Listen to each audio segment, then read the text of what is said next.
Hello, I'm Paul Perillo, and welcome to the Philly Factor. You saw some of those opening scenes of our program, the scene of the Liberty Bell and some of the sights of historic Philadelphia. Today we have a guest with us who's going to shed some light on an institution in Philadelphia that really has served as the spiritual hub for many of the Founding Fathers. The Founding Fathers were not just spending all their time at Independence Hall, which was the State House in Pennsylvania back in the founding days of our country, but they weren't just all work and all play. They spent some time in church. They worshiped in a place that continues today as an active parish as well as a popular tourist destination. Joining us is Donald U. Smith, the Executive Director for Christ Church Preservation Trust. And Don, I'd like to welcome you to the Philly Factor. Thank you, Paul. Nice to be here. Many people know of Christ Church as this church just north of Market Street on 2nd Street. And I think every school kid at probably one time or another went to the Liberty Bell, went to Carpenter's Hall, maybe the Betsy Ross House, and Christ Church. But I wonder how many people really appreciate or understand the significance of Christ Church. I mentioned at the outset of the program that the Founding Fathers actually worshiped at Christ Church. Right, it's true. It is one of the great early American structures that we've got in the country. And it's one of the real authentic sites doing still today what it started out doing 313 years ago. If you track back, Christ Church started in 1695. And when it was built and completed in 1744, it was the largest structure in the American colonies. And it was sort of from that point on that became a site where people not only came to worship, but it was a tourist site in its own right. People would come to stare and admire the amazing steeple that was the highest structure for the next 75 years once it was built. Really interesting fact, because today, given the fact that our skyscrapers go so high into the sky, it's, although I guess back in the late 1600s and the 1700s, a church steeple you would guess would probably be the highest point in a skyline because of, I guess, the relationship of the church to the sky and the higher deity. And there's a picture right there of what Christ Church looked like back in the 1700s. Yes, and the river, the Delaware River, was actually closer at that point to 2nd Street than it is today. But that steeple was the beacon that would guide ships in as they were coming up the river. So there's some great stories about, in fact, just that steeple alone. Benjamin Franklin got involved, in fact, when the steeple was completed in 1754.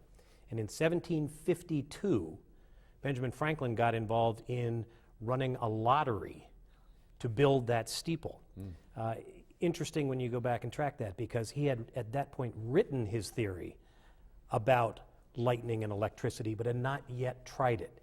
And probably one of the things he was doing was looking for that high point from which he could test his experiment to find out about lightning. You mentioned Ben Franklin, and Ben Franklin, George Washington, many of the Founding Fathers who spent their time at the State House, which is we know today as Independence Hall, worshipped at Christ Church. Right. It was common for them to be in church every Sunday? Some were there every Sunday, some were there occasionally. History is complex, and that's what makes it so interesting and fun. Franklin rented a pew. That's how we know he was there. We believe that his wife Deborah and his children were there for most of the time. Franklin himself, after the 1770s, was away for a great deal of the time. After the 1760s, he was in England and he was in France. But we know where he sat. So today people can come in and sit in those pews where Dr. Franklin sat, as well as the president's pew, where George Washington would have sat every week that he was in town as president of the United States. And we should mention here that the city of Philadelphia served as the capital of the United States of America for a short time in the beginning of this country. 10 years. Yeah. And so many people will say, well, what do you mean the president's pew? Was he coming in from Washington? No, but we served as the capital for 10 years. He lived in Philadelphia on 6th Street, in fact. There's a wonderful reconstruction going on of the president's house, where he lived while he was here, that will be opening hopefully in the next year as part of Independence Park. But they were at Christ Church where we can now tell these stories about what was going on. I think one of the great important stories we can tell these days also is the story of religious tolerance and religious acceptance and religious freedom. Those three interwoven pieces. In some ways also interwoven with the stories of politics and religion. What was that like in early America? How do those stories come down through time and change, and how do they resonate today? It's interesting because people may not remember, especially us older people, that when the Pilgrims came to the United States, which was America at the time, it was not the United States, but when they started to leave London and they started to leave Europe, many of them were coming here because they were being persecuted for their religion in Europe. So it would only seem fitting then that the church, Christ Church, and was it called Christ Church at the very beginning? It was. It was Anglican Church. And it's an interesting turnaround in some ways because this was a Quaker colony. But that brilliant William Penn believed very strongly that there should be a freedom of worship. You didn't find that in the other colonies. You found it in Rhode Island, and you found it in the Commonwealth of Pennsylvania. Other colonies, there were state religions, and very often others were pushed out. So we can thank this great Quaker leader that allowed the Anglican Church, the Church of England, to settle here. The president's pew, I assume, would be towards the front of the church, if not Yes, the indeed. first pew. Was it the first pew? Or? Not the first, but a very good pew. All right, so Ben Franklin would have to be sitting up towards the front too, right? No, he was not. He was not. There were a couple of not as good seats. He was not as good a seat with his family. You know, we'd like to play with it and say that perhaps he liked to sneak out of church a little early before everything was done. He sat toward the back, good seat in the center, but to the back. The other wonderful story is the pew that Betsy Ross rented, and that's actually behind a column. It was not a very good pew. She was a seamstress and probably couldn't afford one of the better spots there. Others, Robert Morris, the great financier of the Revolution, Francis Hopkinson, other wealthy people who were coming to the Church of England, all had the front pews. And Don, tell us how Christ Church knows where the president's pew was and where Franklin sat and where Betsy Ross sat. It's because of the great records Yes. that have been kept. Yeah, we have the archives of Christ Church. We keep them ourselves. We have an archival space, and we are always discovering new things about our own history. That what has come through, it dates all the way back to the original deed to the property from 1695. We had to go down to City Hall actually to register something, a covenant recently, and in Philadelphia City Hall they said, no, you don't have any property. You aren't listed on any of our books. And we said, well, we certainly are. And we had to go back with a copy of our parchment deed and show them, in fact, Christ Church was here before the city. So indeed, we do have that property. You just don't have the record of it. Yep.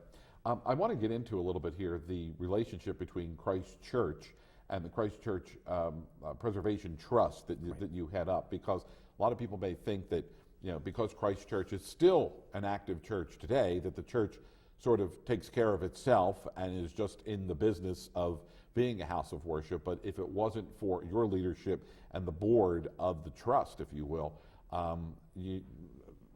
we would not be talking about some of the preservation of the church and some of the other programs that are being run on a yearly basis at the church to help tell the story of the church, as well as I want to talk here about the graveyard, because when we talk about walking into the church and knowing that you could sit in the pew that Franklin sat in and Washington sat in, Franklin is still connected, if you will, in a way, to Christ Church. He is indeed. The burial ground, actually we don't use the term cemetery because that term wasn't coined until about 125 years after we founded the burial ground. They ran out of room to bury people at Christ Church, and in 1719 they bought a plot of land that had been carved out of the woods in the outskirts of town. That's at 5th and Arch Street. The outskirts of town. Really. And it became a place that eventually they chopped down more trees, and so on the outskirts you would find cows grazing there. But that 2-acre plot of land was the burial ground. Benjamin Franklin is buried there. In fact, we have 7 of the 56 signers of the Declaration of Independence are buried at Christ Church. Really an extraordinary record. It is one of the great burial grounds, graveyards in America. Now, are the burial grounds open for the public to tour because people may and again, being a native Philadelphian and having gone on many school trips and even sometimes just passing through the area of Fifth and Arch, you see visitors stop there at the corner, and you know why they're stopping, is that's where Franklin is buried. But that's not really where he wanted to go, right there at the corner. He wanted to be buried further back in the cemetery? Well, he wished to be in the back, but in fact that was the back of the cemetery when he was buried in 1790. What happened was eventually his descendants put in the fence that you could look through now. Okay. There's an iron fence that you can now look in on his grave and see the pennies lying on his marker. They did that in 1858. And it's an interesting story. You ask yourself why it would have happened at that point, right before America's Civil War, at a time when the South was talking about George Washington and Thomas Jefferson. This, I always think, this is the North saying, yes, this is our founding father. And of course, Franklin is a native of Boston, but we in Philadelphia have sort of adopted him as our own. He did spend much of his time when he wasn't traveling here in Philadelphia. I just point out, he left Boston. He came here. Yeah, and he's ours. He's ours. Yeah. Indeed. You mentioned the pennies on the grave. Penny saved is a penny earned. Is that the tradition of throwing pennies on Franklin's grave? We don't know. The closest we have to the history of that is we know that in the 1850s and probably earlier, before there was a fence you could look through, brides on the way back from their wedding would get out of their carriages and toss a coin over the wall, and if it landed on Franklin's grave, it would bring them luck for their entire marriage. Interesting. Didn't realize that. Is the graveyard, the burial grounds, a tourist destination where people can stand on the corner and look at Franklin's grave and really sort of connect to our past, if you will? But are the grounds, can you walk through the burial grounds? Yes, you can. In fact, we're closed for January and February, but we will reopen in March. And we are open from 10 in the morning until 5 at night, and we lead guided tours to the burial ground. There's a small fee. We charge $1 for the kids to come in and $2 adults. You have the guided tour, we have maps, and you can discover the great things from early American history there. In fact, one of the things I would like to point out is that we do a theme every year. And this year, last year's theme, we did Revolutionary Women, women from Philadelphia history. Some fascinating stories you can tell through the markers in the burial ground. This year, our theme is Declaring Freedom, Slavery in Philadelphia. And we're doing some of our own research and coming up with some fascinating stories. People don't realize that, in fact, if you take a snapshot of the year 1760, that in Philadelphia, 10% of the population was African American. And of those people, 80% were enslaved. It's a very important and moving story that doesn't get told very often. And we're going to spend this year telling some of those stories.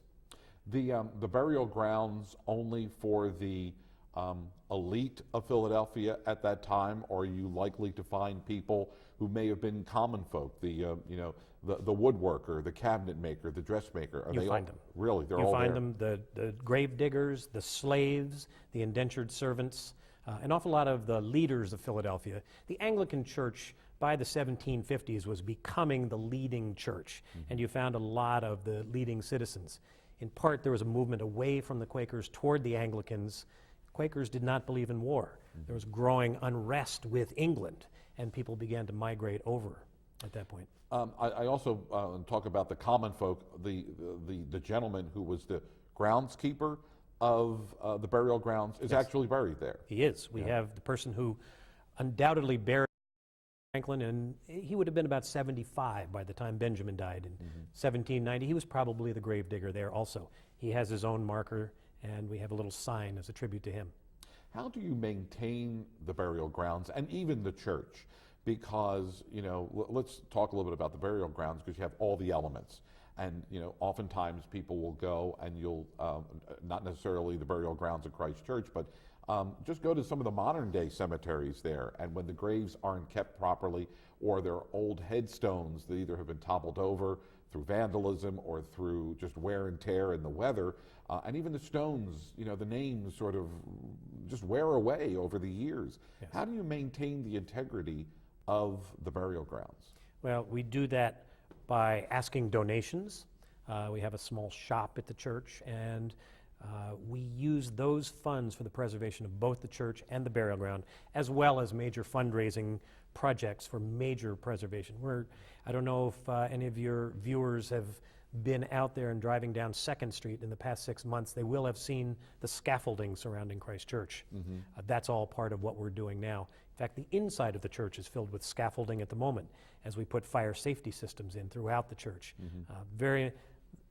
All of that work that is so important to historic preservation, fire safety, very central to preservation work. Sure. So another quick story, that burial ground was closed for 25 years. It was. After the bicentennial, following the bicentennial, Christ Church was a small parish unable to maintain it with all the people coming through. And it was closed to the public. We got into a program, and in 2003, we had completed a preservation project. We rebuilt 166 broken markers, pulled off the ivy that was covering everything, and reopened, learned a lot more about the history and how to tell those stories, and reopened to the public. This past year, in 2007, we had 250,000 people come through the church and the burial ground, which makes it the 7th most visited site in Philadelphia. How about that? Interesting. In learning about the burial grounds, anything unusual or outstanding in terms of, because if you look at and look at the property by today's standards, it's not a very large parcel of land compared to modern day cemeteries. So when they buried people, was it different than they bury people today? It was. It was much more of they call it the parish plain, the old English rubble concept, that when people died, they were buried there. If it was on top of someone else, it was okay. They weren't so very careful. They didn't have the room to spread out. It's a 2-acre burial ground. There are about 5,000 people buried there. Wow. There are 1,500 markers, so many of those have disappeared with time. In fact, when we were rebuilding, we lifted a flat slab at one point to reset it and discovered under that hundreds of shards of broken markers that had been used at that point as fill in the 1830s. So we now have some of those as artifacts with the lettering still intact. Lettering would have been gone by now. The inscription, because of weather, it's still intact because it's been buried all this time. How do you, as the director for the Christ Church Preservation Trust, sort of balance your mission in education and information and tourism, if you will, against that of the mission of the church, which is sort of being a spiritual center for people of the Episcopal Church? Right. In fact, the church is where the Episcopal Church started, from the ashes of the Church of England, essentially, when they were no longer praying to King George as the leader of the Church of England. Bishop William White at Christ Church started the American Episcopal Church. So that continues today, and that has its own life, its own parish. In fact, it's a growing parish, of Episcopal parish, that goes on there. In addition to that, we've got this incredible historic treasure, and that's my primary focus. So I am concerned about the preservation of those buildings and the tourism program, and it's really, in the jargon, it's the interpretation. How do you tell those stories that are meaningful today? But I think you would agree that in order to carry through your mission and help preserve the building, you sort of have to have the cooperation of the parish and the church, because you can't put scaffolding up around a building without having the cooperation of the church. They're putting up with the scaffolding with their church services as we speak inside the church. No, we work very closely together. The two are affiliated organizations. They're separate 501c3 organizations that have an arm's length but very close relationship. I want to mention the website, so if people want more information about Christ Church, want to find out more information about the Christ Church Preservation Trust, just go to christchurchphila.org. And it's important that you put in PHILA, christchurchphila.org, to find out about Philadelphia's Christ Church, because if you just put in Christ Church, you could probably get Christ Church in 1,000 different locations around the world. Absolutely. So it is christchurchphila.org. What's coming up this year that we can look forward to, and what's going on with this historic landmark? Well, we urge everyone to come and visit. We have, as I said, we're working on a particular theme this year that I think is going to be quite interesting. We're going to have some costumed interpreters is a new approach to us, for us this year, running from the beginning of May until the end of September. We're going to have a program that's called Declaring Freedom Slavery in Philadelphia, to really put a spotlight on those real stories. And we feel we can tell these stories because, in fact, a majority of the African Americans in Philadelphia, the 1750s and 1760s, were coming to Christ Church and were baptized, were married, and to some extent were buried there. There was an education program that drew a lot of folks in until it evolved that you began to see the black churches beginning to be formed on their own. The first being the spin out of St. Thomas Episcopal Church, which was in fact Absalom Jones, who was ordained by Bishop White to create the first black Episcopal church in the world. We are, I think we in Philadelphia take our history so much for granted, if you will. It's, Independence Hall is just there. The Liberty Bell is just there. And it always comes as a shock to me that more people don't visit. Native Philadelphians come to visit, our landmarks and our institutions. How did you get involved then with Christ Church and Christ Church Preservation Trust? Well, I've always been a great lover of American history, particularly early American history, that drew me to this program. I have been a fundraiser and administrator with nonprofit organizations at a variety of places in Philadelphia my whole life. So coming back to this small organization was a really natural event for me, and I've been there for 5 or 6 years and just love this work. What do you think is the biggest challenge, if you will, besides getting people from Christ Church over to the burial ground, which is a few blocks away? Because, again, sometimes people may not understand the relationship between the church and the burial ground because they're not located right next door to each other. Outskirts of town. Exactly. That was considered the outskirts of town. But what do you think are the big challenges as you, the church, and the organization move forward? Well, I have one overriding concern, which is long-term. I worry that Philadelphians have forgotten how important our history is to who we are. Philadelphia has a place in America. We're the real history center of America. It's who we are. It's our bones, it's our blood, is our history. Much like you can look at Kyoto in Japan as the historic center. Philadelphia is that for Philadelphia, and we have to remember, not just in visitation, but in the support that's provided to preserve the buildings, to support the authentic history we have here, because it's what makes us different than any other city in the country. Our arts and culture, our arts are great. We have some amazing nightlife and a whole variety, the medical establishment, the education establishment, but what makes us truly different is our history, and we need to support that. Well, we are fortunate enough to have you, Don, here talking about Christ Church, and I'm happy to say that we're helping to promote Christ Church and the work that you do, and I'm sure there's anybody interested in volunteering their time, their services, even if it's, spending time as a tour guide, you'd be more than willing and happy to talk to them and sort of enlist them in your overall mission for Christ Church? Absolutely. We have a whole group of volunteers who we need to help, people who love history and who can really learn the details by being on site. With these 250,000 visitors a year at both the church and the burial ground, we want to have as many people greeting and telling stories as possible. We hope people will go on the website because there they can find ways to volunteer and to help, particularly in the summer months when we get really busy. And people can volunteer their time for a few hours a day or for a day a week or whatever they might have that they have time available. So please get in touch with us.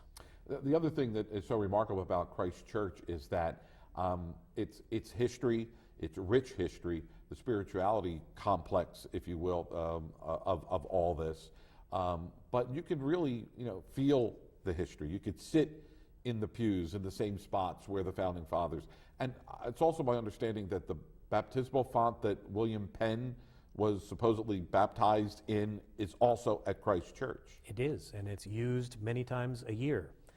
to this day. It's a great story. The font, it's an old wooden font, it probably dates to the 1400s, was shipped over to this Church of England in the colonies in 1705 by Queen Anne. Came from All Hallows Barking by the Tower in London, and it is the font in which William Penn was baptized. So you ask yourself, why would Queen Anne have shipped this over? Well, probably she's saying, sure, he's a Quaker. Here's where he was baptized into the Church of England. But that font, which is a beautiful artifact, is still in use, and many times a year we have our own baptisms in that font. In the 2 minutes that we have left, those 250,000 visitors that are coming through, I'm sure many of them are from Philadelphia. I'm sure there are many out-of-towners that are also coming in. What's been their reaction when they learn of the significance of Christ Church and the burial grounds to not only the history of Philadelphia, but really the creation of this country?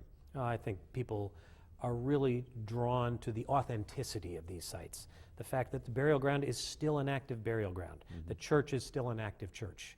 And to feel those facts and think about what those founding fathers and earlier were thinking about that's still relevant today.